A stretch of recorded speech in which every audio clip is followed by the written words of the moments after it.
fall down the rabbit hole of security wonder.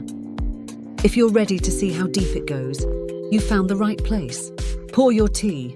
You're not late for office hours. And now, our Red Queen, Tara Wheeler.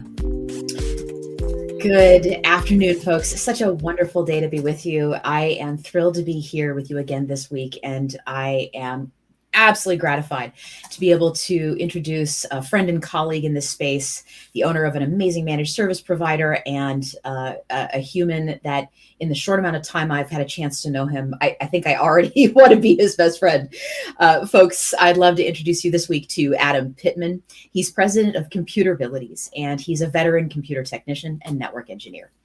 With more than 35 years of experience in the computer industry, Adam has worked with local and federal government agencies and with more than 2,000 businesses in more than 100 industries, including companies such as Boeing, General Dynamics, and the National Institute of Environmental Health Sciences.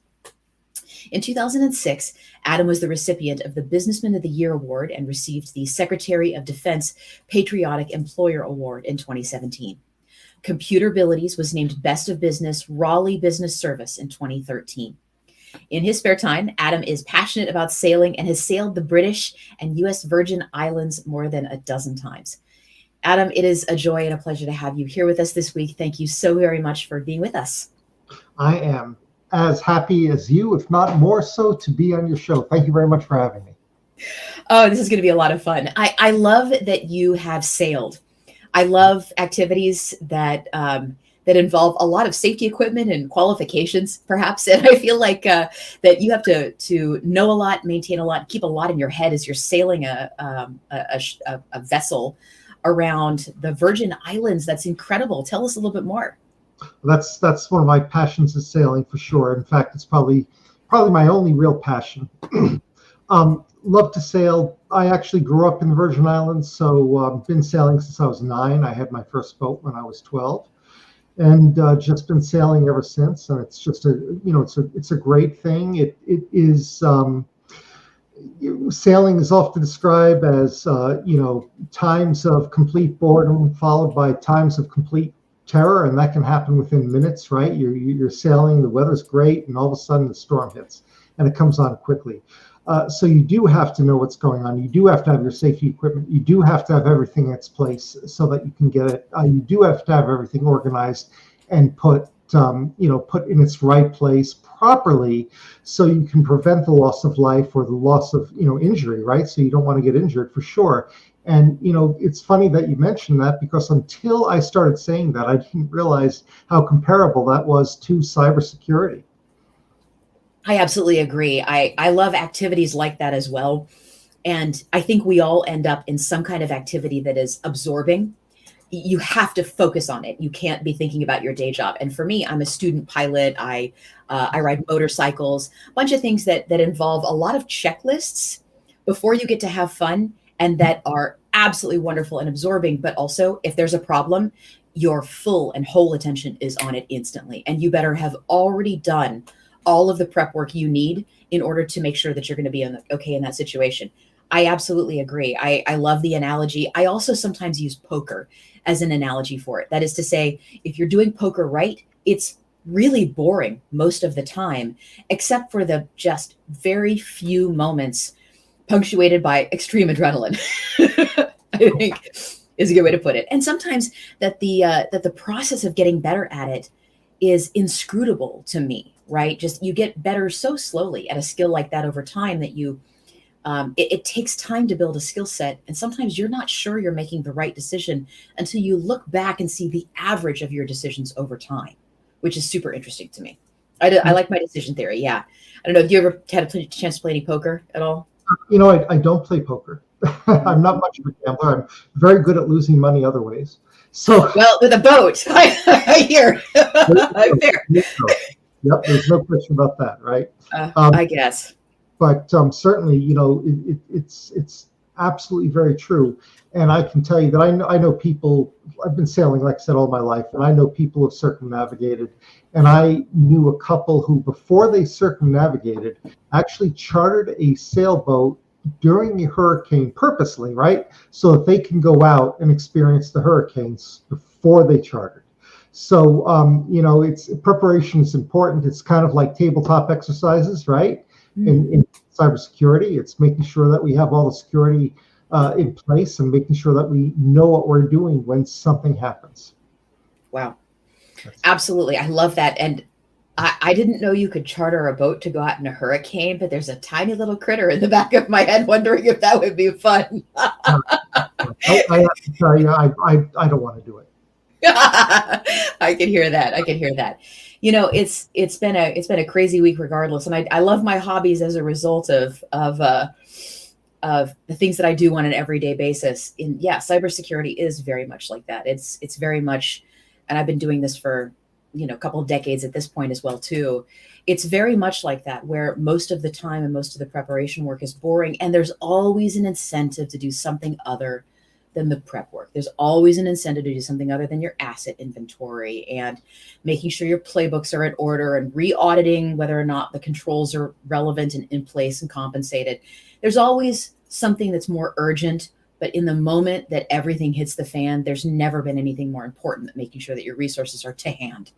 So I'm super glad to get this chance to talk with you about it. And I guess I wanted to sort of lead off our conversation today by asking you, with your experience working with just thousands and thousands of all different kinds of businesses who are trying to stay safe, trying to get their act together, or just improve the situation they find themselves in, that conversation about the difference between something that's important and something that is urgent. When you've got a business owner, how do you get their buy-in? How do you get their cooperation with you? And how do you work with them to make sure they understand the difference between what is urgent right now and what's going to be truly important to their business in the long run when it comes to safety and technology? That's a great question. And that is, in my opinion, probably the single most important part of cybersecurity, right? Is to get the owner's buy-in. And the only thing that you can do for them is to explain what's happening, give them real life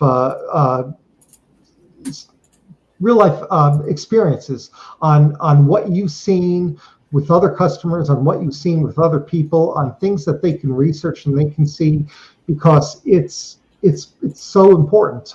They've got to understand that there are other outside factors that force them to be cyber secure or force them to be compliant, is what we like to say in this industry, specifically, like, for example, PCI compliance, or if you're a doctor, PCI being credit cards and so forth. And if you're a doctor, HIPAA compliance, so you're secure. Or if you're you work for the DoD or you do contracting for the DoD, something like the CMMC compliance. And once they understand they have to be compliant, and once they have that regulation, they still don't do it. So what has to be done is it has to be written in the contract, right? So I've got clients who are just now starting to see the CMMC requirements in their contract. They will not get a renewal unless they get that taken care of. So now they're interested, right? So now it's urgent for them. And I understand that, being a business owner, completely understand that. You don't necessarily do the things you should until it hurts. I strongly agree. You're singing the song right now that so many people do, and I'm so glad that you've brought that up. It's incredibly important. And CMMC, and I'm sure Adam knows this just as well, is about to be something that small businesses are no longer able to get a pass on, get a waiver on when they're involved in supply. And I believe that rule was enacted in March 2023, but given a stay until this year. CMMC is not optional anymore for anybody who is flowing into the federal supply chain. And it's non-trivial to do. Now, it's something where it's accessible and attainable for businesses that have some degree of information security and information technology controls. But at the same time, I love how you put that. You're like, you tell them that it's required and they're like, yep, I understand. I agree. And then they don't do it. It's Right. true. It's so true. I'm sitting here thinking right now, I'll be super blunt. We had and just kind of vulnerable here. So we had a wonderful person who was on staff with us in Florida for about a year, and this is a year or so ago. And they went on to become an educator. Wonderful. So what I did was I had opened up and then closed down a Florida entity for their payroll. Do you know, for a year and a half, I've been getting emails from Florida on payroll issues and tax issues, and have repeatedly sent back information. And that one piece of bureaucracy is a thing I know I have to do something about, but it's never been urgent. It's been important and always in the back of my mind. And I actually handled it yesterday with my bookkeeper, but it's the kind of thing that just sits there. Paperwork that comes at you in business letters again and again and again. It stacks if you're a small business owner. And Red Queen Dynamics has under 49 people. We're a small business. I'm in charge of this stuff. And as a small business owner, I have nothing but sympathy for people who stare at a stack like this and go, all right, let's get the top 5 done today, right? You get it, right? And until it becomes something that stops you from making money or doing business, it probably doesn't hit that top 10% for the day. That's 100% correct. That's exactly right. And it's just, I wish that there was a magic button I could push to make everybody realize that, hey, look, if you don't put your controls in place, if you don't have your cybersecurity in check, if you don't have the next gen firewalls and the next gen antivirus and the threat hunting and all the layers that it takes to be secure, right? If your MFA turned on, then it's just a matter of time. You're going to get breached. There's no question about it. How much it's going to cost, I don't know. That's the question. It could cost you almost nothing. It could cost you hundreds of thousands of dollars. So it's just really important for people to understand that, and to understand that this is not a joke. People are getting breached all the time. Large companies with huge budgets are getting breached, right? It's going to happen to a small business. And one of the things that we hear is that we're small. We don't have to worry because nobody really wants us, right? Nobody wants to see my email. Nobody wants to see what we do. We do something everybody does, but they don't understand that by getting your email breached, several things can happen, including getting passwords to your banks, getting passwords to your customers' information. You can also you have people send out emails to your customers that they need to pay with, they need to either pay with ACH, or they need to pay a wire transfer, which you do not accept. Them thinking that they're paying you, or vice versa. If they get, breached, they can do the same thing. They can have you send you an email saying, "Hey, change my payment to ACH," and you're paying the ACH payment, thinking that you're paying the client or the vendor until the vendor says, "Hey, we haven't seen a payment in 3 months." Now what, right? Yeah. So that happens all the time, and it's so important. It does, and I'm so glad you brought it up. Financial controls like that are part of cybersecurity compliance as much as they are anything else. And these are the kinds of things that we are now protecting small businesses against. And they're just flat wrong when they think that they're too small to get breached. I mean, I was dealing with a nail salon a year ago that got breached and lost all their customer information in a ransomware attack. And they thought they were too small to matter. Well, it turns out that just the couple of grand that they got, that the scammers got from their clients, "Oh, hey, your credit card didn't run last time. Could you just resend that? We're going to send you a link really quickly. And also we're going to schedule your next appointment." These attacks at just a couple of $1,000s, causing hundreds of thousands of dollars to a small business, an existential loss for a small retail company. It's existential. You can't recover from losing everything like that, other than on a person by person basis. And that there was half the revenue for that business the following year. You don't recover from something like that, or if you do, it is a profoundly painful experience. And the couple of $1,000s it took for the scammers to do it was plenty enough money and incentive to do it, because of the surge of automated tools that make it so easy. The return on investment for scamming a small business has dramatically increased. Right. And if it only takes you 5 hours to pop a small business for $10,000, you got scammers getting paid better than I get paid, better than any of us get paid. And that's your problem. And, it's even beyond that. I'd say that, one of the things I like to tell people is that anybody can do it, meaning that if you're in a poor country and you have access to a computer, you could scam somebody, and that $1,000 could feed you for a year and your family. So you might have no choice. You can't get a job. There's no jobs in the area, whatever. You might be forced to do it, right? They don't care. They're sending out the emails. They're doing whatever they can. And you can also subscribe, and I know you know this, Tara, but I don't know if everybody knows this. You can subscribe to viruses as a service. So you can actually purchase viruses and send out emails, especially if you catch them, if you can compromise somebody's email, you can get all their contacts and send out emails as if it was from them, as if it was from a trusted source, with viruses that can encrypt the data, as you said earlier, can encrypt the data, get a ransom, get something from somebody. And if they do 1,000 people and they get one ransom, it could feed them for a year or more, Absolutely. Absolutely. No doubt about that one. And the issue with that, of course, is that with the new tools that are available in terms of automation, it's so much less expensive to do this kind of attack. I remember delivering a keynote, I think it was like late 2019. And I remember talking about what I had seen, which was the world's first really AI-enabled spear phishing attack. And it went after major clients of an Indian bank. And it was incredibly successful. $50 to $100 million was stolen. Now you can use those same tools 5 years later to achieve attacks that can net you just a few $1,000s and have an outlay of less. I mean, these are the kinds of numbers we want to see in SaaS products, people. This is a real business model. And so I guess the issue here is it's not just getting that buy-in, it's also making sure that awareness is up. I mean, we're seeing, I think, small business owners now that they're combating this surge. And I think we've got a story on it from America's Small Business Network. Two things about this. First of all, cybersecurity, the survey that McAfee did here says cybersecurity remains a top concern for small businesses. Well, between you and me, Adam, honestly, most small businesses may have it as a concern, but they ain't doing nothing about it so far. Or respectfully, or enough about it, or the right things about it, right? They think they need to go and do something like, get a pen test from an expensive company to tell them where all their vulnerabilities are. Sugar, I can walk through the front door and tell you right now that the receptionist just left their laptop unlocked. So that's where you got to really start, is you have to start with that basic cyber hygiene. You want a great list of stuff to take a look at.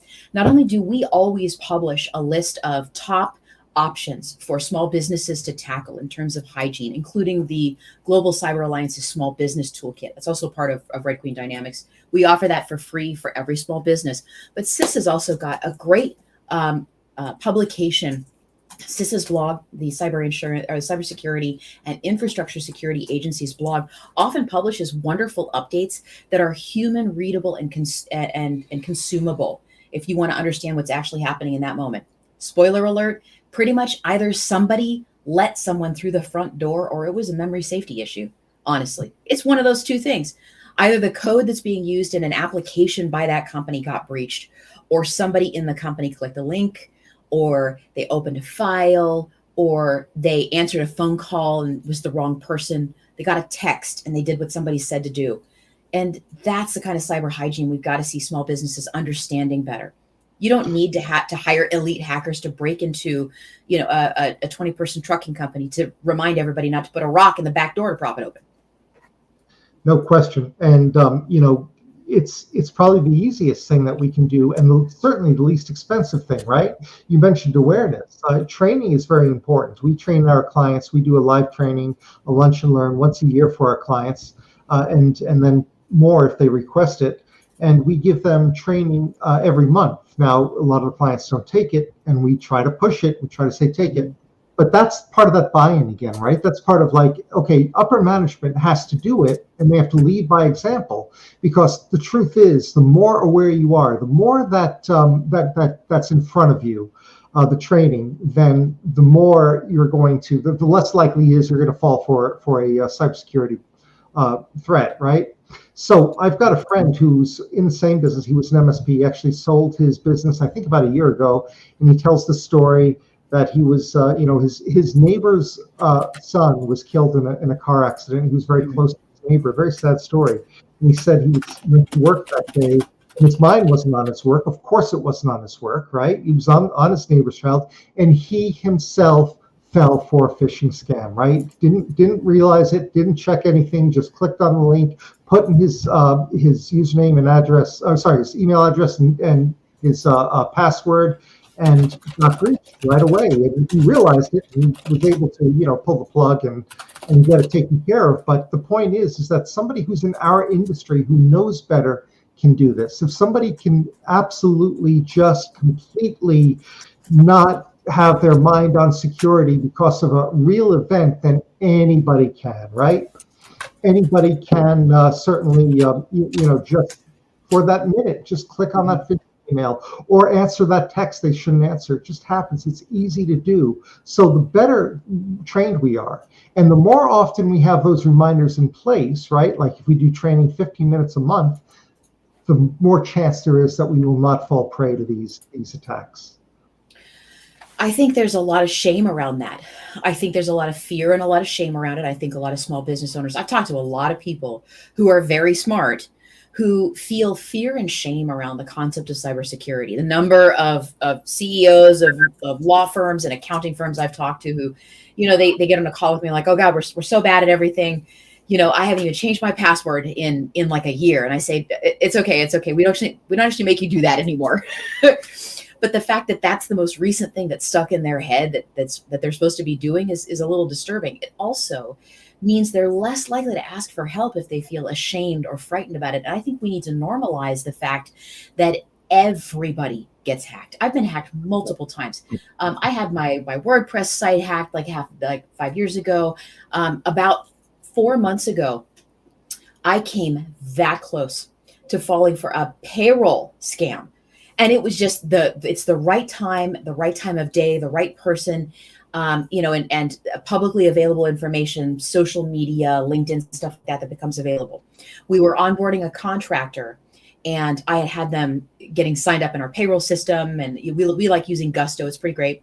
And so I was talking to them in Slack, and then I got an email from them saying, "Hey, I'm having trouble getting my direct deposit set up in Gusto. Can you change it over to this other bank account right now?" And I said, it's kind of funny. And I answered the email and I said, "That's weird. I don't know that I have access to that thing, but I'll go take a look over there and see if I can change your bank account information myself." And I went over and I looked in there and I looked back at the email again. And I went back to the email and I started typing back and I was like, "I don't know that I've got access to this, but also can you send me this in Slack," because we're talking on Slack and we shouldn't be sending financial information over email. Sent that email. I'm fully talking to scammers on my email right now. And I go back over to Slack and I was like, "Hey, what's going on? You're asking me to send private information in email. And, we should all know better than that as cybersecurity professionals." And then I go back over to the email again. I get another one. I still can't figure it out. Maybe you could just enter it in at this link. And I started, I didn't touch it, but I started to move my mouse to that link right there. It would have been, that's the game. That's the ball game right there. Right. That's how easy it is, because it's the right time in that right moment. And you're just getting asked to solve a little problem, or it's urgent, or it's tiny, and anybody can get caught. Anybody. That's it. And anybody does get caught. It's true. People have been, they've actually accessed servers. We've seen clients who've come to us and say, "Hey, listen, we don't have any security in place. Can you help us?" We've gone in, we've looked at the server, and we found, viruses that were in their server for years, right? Sometimes years. That's certainly months. I had a client once who we gained because their server was really slow and their current MSP couldn't help them. And I looked at it, and they're actually hosting a porn site on their server. Nobody caught it. Nobody knew. So it happens, right? It happens all the time, and it happens almost always, like you mentioned, because somebody let them in. Somebody left their computer open, and somebody saw something, or somebody, clicked on that link and didn't realize they had a virus infiltrate their system. Happens all the time. And it's just something that we have to make people aware. We have to get the message out that this is something that happens. You shouldn't feel bad about it, but what you should do is speak to your provider, your MSP or your security provider, to make sure that they have the proper layers in place and the controls in place to prevent it as much as possible, right? You can't be 100% secure, but at least as much as possible. this is that Swiss cheese defense that we're always talking about, right? Like if you see a piece of Swiss cheese, there's holes in it, you can get through it. You start stacking pieces of Swiss cheese up, eventually you're going to run into a barrier. And that's the thing that saved me, right? Was that we had policies and processes in place and they weren't being followed. And I was like, that's weird. Why is somebody trying to send me financial information over email when we have a specific policy saying don't send financial information over email? They should already have seen this because we have an onboarding process. And so it sounds so dull. Wouldn't you like this to be sneakers or hackers or war games where, there's black hoodies and hackers and, surveillance vans and showing you all this cool stuff that you can do to keep yourself safe. The truth is, it's the boring stuff. It's the hygiene and the stacked defenses that keep you safe over time. That's a hard lesson.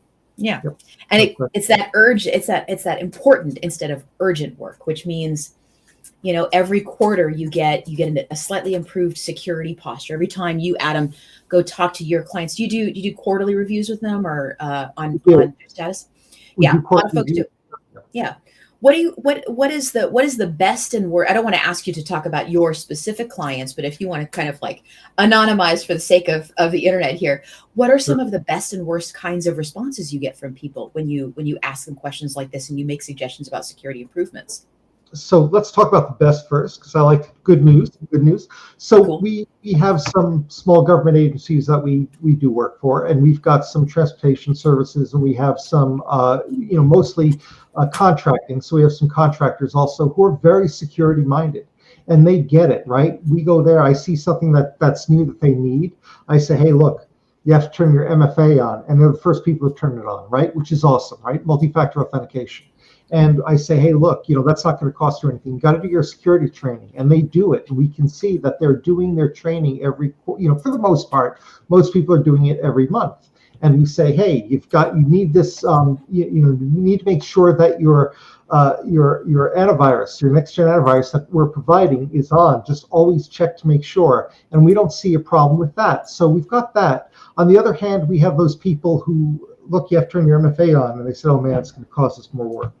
I have to go into my phone and click on something, or I have to go in and add the, type in a number. I don't want to have to do that. And, it's something so simple, and they still don't want to do it. And they said, do your security training. It takes 10 minutes per month for one person. Well, my guys are too busy for that. They don't want to do it. It costs too much money for us to have them do that because it's taking away from their work. Well, have your, let's get your next gen antivirus on, and you need to check it once in a while. And by the way, it's a good thing to reboot your computer if you can nightly, but at least once a week. Well, we don't want to reboot our computers because we're working on projects and we just lock our computers and we let the project sit for the next day. And we don't want to do that because we don't want to, all right, what about the updates? Let's get your updates going. Well, updates are great, but we're always afraid that they're going to cause a problem with our software and we have to reboot our computer in the middle of a project, and we just don't want to do that. And those are the clients that I don't want to serve anymore, right? I don't want to be their MSP.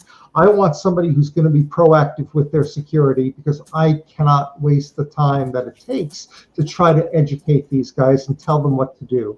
So I think what you're going to find in the industry is more and more MSPs thinking this way, and the people who don't want to conform, right? They don't want to use the processes that they have in place and available to them and don't cost much money or any money.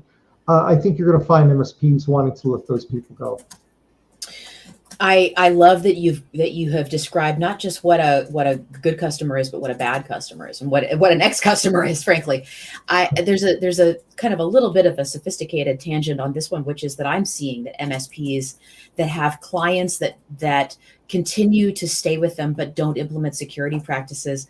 I feel like cyber insurance on those MSPs it's almost like getting malpractice insurance, as a medical professional, when you got somebody that won't take care of their health and then they blame their doctor for it, right? And that's a hard thing to see happen to MSPs as well. And I think MSPs are going to begin to fire small businesses that don't keep up, because why would you keep a customer around that doesn't follow your recommendations and that causes that kind of strife, that doesn't adopt your recommendations or work with you on improvements over time to keep them up to industry standards? You can't be proud of that as a business owner. So I'm glad to hear you talking about what an ex-customer looks like as well as a good customer. Sure. No, there's no question. And, you brought up insurance, and that's a great thing. It's very, very important, of course, for any MSP to have cyber insurance and crime insurance and all the insurances in between that they need in case there is a breach. Because if they get breached, there's a possibility of all their customers getting breached, and that's a problem. But more than that, right? The customer, the client, the small business, they also need that cyber insurance. They need, when they get breached, not if, when they get breached, right? This might cost them money. It'll cost them money in finding out where the breach was, doing the due diligence. It could cost them money if they've sent money, through ACH or through a wire. There's all sorts of things that can cost the company money, and cyber insurance covers some of it. Crime insurance covers the rest of it.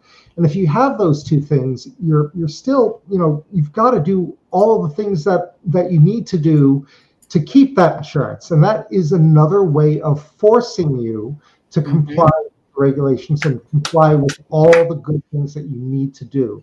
So that's very important, right? If loss of money is more fearful, I think, for people than making money, right? It's people see that loss. And if they understand what they can lose by not having the proper insurance in place and by therefore not having the proper controls in place, I think they'll be more compliant. I think they'll be wanting to do the right thing more often. I agree with you strongly, and any small business owner, any fiduciary for a small business that is processing their cyber insurance applications and renewals, like actually I am right now, and we're deeply embedded in the cyber insurance world, right? Like we are partnered with multiple cyber insurance providers, brokerages, agencies, so that the small businesses that work with our clients, MSPs, can go directly with a bunch of attestation and documentation ready to go. Instead of just flat-footed trying to get on that treadmill and spend months getting prepared for cyber insurance. Right. And as a person embedded in this world, one of the things that I've had to do is also learn a bunch of the different elements of cyber insurance. There's a difference between the amount of payout for something like a data breach, for a financial loss, for a ransomware attack, for the kind of thing that is systemic, or it's pretty fascinating. Like it's pretty common that you could have a $2 to $5 million cyber insurance policy, but you only have for instance, $250,000 limit on payouts for inadvertent financial transfers. And inadvertent financial transfers is what a lot of small business owners understand quickly, right? And that is somebody handing over the ACH, the keys to the bank account, right? You're not protected to the tune of $2 to $5 million. You're protected $250,000. You better check your limits on that one. That's right. It's funny you mentioned that, because I just brought that up to one of my customers. One of my customers had an insurance policy, and I said, look, I want to bring this up to you. And we read that together. I thought, I thought if I had this $1 million policy, I'm like, no. Part of that handles your investigation. Part of it handles your tools for the investigation. Part of it handles your payout. And once they saw that, I think they were more apt to understand, oh, gee, it's a good thing we have multi-factor authentication. It's a good thing we have all these things, because it is plastered all over the insurance policy, what you need. And it's so important for people to understand it. I think you're doing a great service to your audience by bringing that up and by talking about cyber insurance, for sure. Very important topic. It builds on the years and years I've spent in cybersecurity, when I've seen people lose everything, and losses to computer criminals or loss of data, like just everything from a girl who's lost all the pictures of her grandma to businesses that their payroll's gone. I've seen those losses again and again, and it's rare in cybersecurity that you see like personal physical harms. Like that's coming in IoT. It's coming with ICS and SCADA, with a bunch of stuff around industrial control systems. And but at the same time, what you often see is a loss of self and a victimization, and it makes me angry. And that anger makes me want to fix things before they happen. The problem is that fixing things before they happen often requires getting somebody's attention and making them aware of a problem. And there's a lot of stuff on my mind as a person who runs a business. And, I look at that and I think to myself, that victimization of self it's not just that, it's that many of the small businesses that don't understand what's happening, or even just businesses whatsoever, don't understand their responsibility to the people that they're serving. I think of there's a North Carolina data breach in Columbus, North Carolina. And I think we were talking about this before the show. They had 132,000 patients lose their personal information. That's a violation of self. And it is just, it's savage to try to talk to people and explain that. And you want to deal with a reputational issue, that's existential for a small business or any business whatsoever. I mean, I know this is something that's near and dear to you, but literally near and very much dear to you. Yes. I'm glad you brought that up. There's a Russian hacking group, right, that went after these people. And the bottom line is they did not have their controls in place. They did not have what they should have had in place to protect their patient records. And it's sad to say that I know so many doctors and hospitals that don't make HIPAA a priority until something like this happens. Now, this will maybe waken up some people, right? It'll say, oh my gosh, Columbus just got hit. We need to make sure that we're not going to get hit, right? Let's talk to our IT department. Let's talk to our MSP, our MSSP. Let's get that taken care of. So it's real important that this news comes out and that we show these examples to people, because we're not trying to embarrass anybody by any stretch of imagination. We only want to help, right? We don't care that you make a mistake. We want to help you prevent making another one, is what it is. You've got to have that mindset, is like you said earlier, getting better and better and better. That's all we can do, right? We can do our best by getting better, by learning and seeing what happens to other people, and hopefully not having that happen to ourselves. Absolutely agree. I loved this is the great part, is you get all these tips and suggestions everywhere, and yet the same things continue to not only be the things that get suggested, but the things that work. The North Carolina Department of Justice recently released not only their breach report, but they also released their breach information report. They also released a list of tips and tricks for avoiding breaches. And Adam, it's the same stuff you and I have just been talking about. What do we got here? Update your antivirus and security software on your phones and computers. Update your smart devices. Don't open emails, click links, or download attachments from unverified senders. Use different passwords. Use strong passwords. Change them regularly if they're in a password manager so you can keep track of them. Watch out for some kinds of public Wi-Fi. That's not as important anymore, given a lot of modern devices. But this is at least part of the reason we talk about defense in depth. If you're updating a modern iPhone, do you have to worry as much about public Wi-Fi? No. But if you aren't, and you're on an older and unpatched device, it's more of a threat, right? And that's because every little bit you take in every area of defense improves your overall security posture. This matters a lot. And I mean, how am I, after 20 years of doing this, still telling people to not use the same password on every site? How? I think people are starting to understand. We always tell our clients is, look, it's a key. You have a master key if you want. If you use one password, it's the master key, and you've got copies everywhere, right?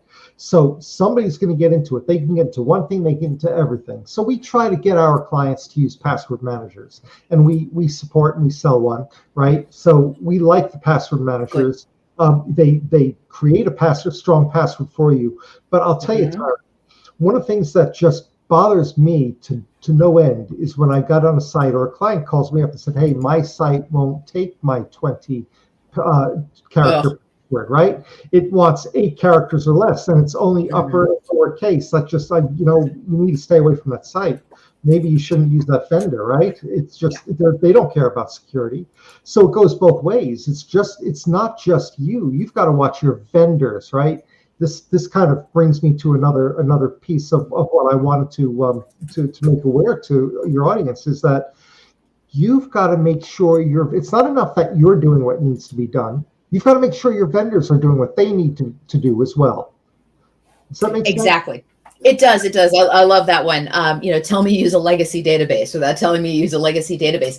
That piece of information, folks, is all somebody, frankly, like me, needs to break into your systems. If I know you're using an 8-character or less password, I know what kind of database you're using. I know how to attack it. I know what to do to break into it. And I am, I spent a lot of time in offensive security, and now, of course, that's not what I do every day any longer. I've kind of moved out of being an EMT, and a surgeon over into public health, like in terms of cybersecurity.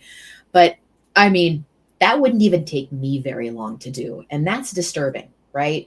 And it also tells small businesses something. If you're working with organizations and you see in the compliance frameworks and that somebody like Adam would be working with you with, and you get asked, are all of your passwords at least 20 characters? And you say to yourself, hey, I've got this password over here, it's 8 characters.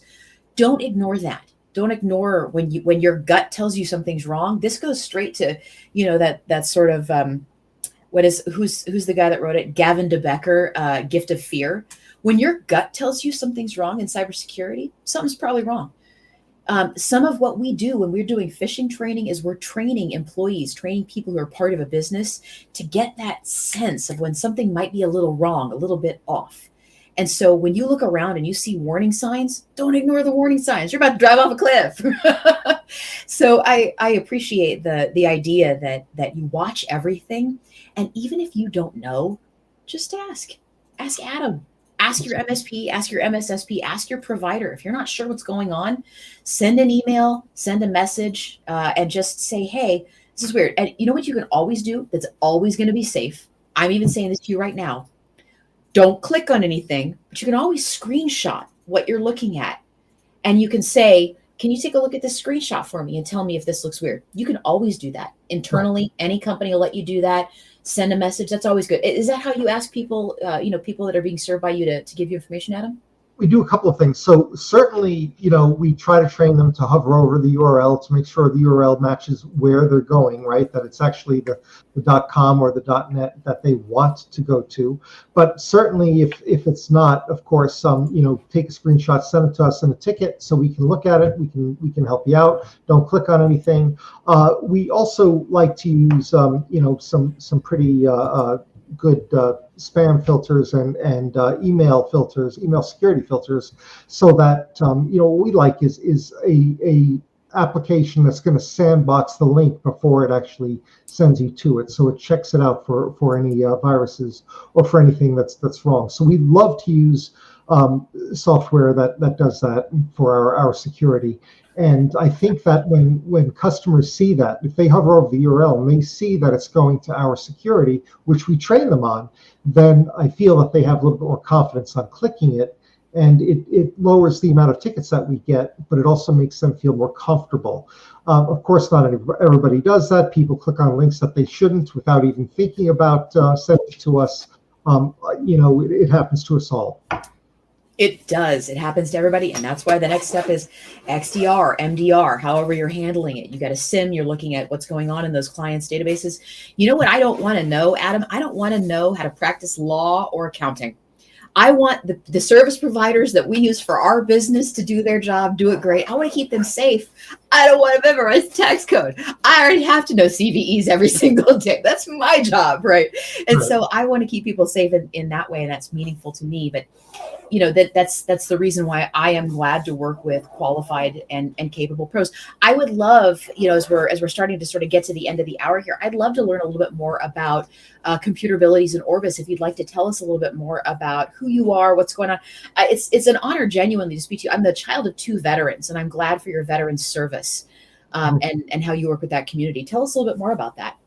Sure. So I was in the Air Force. I'm going to tell my age here, from 1979 to 1996. Worked on the F-111 weapon system, which I just loved. It was a lot of fun.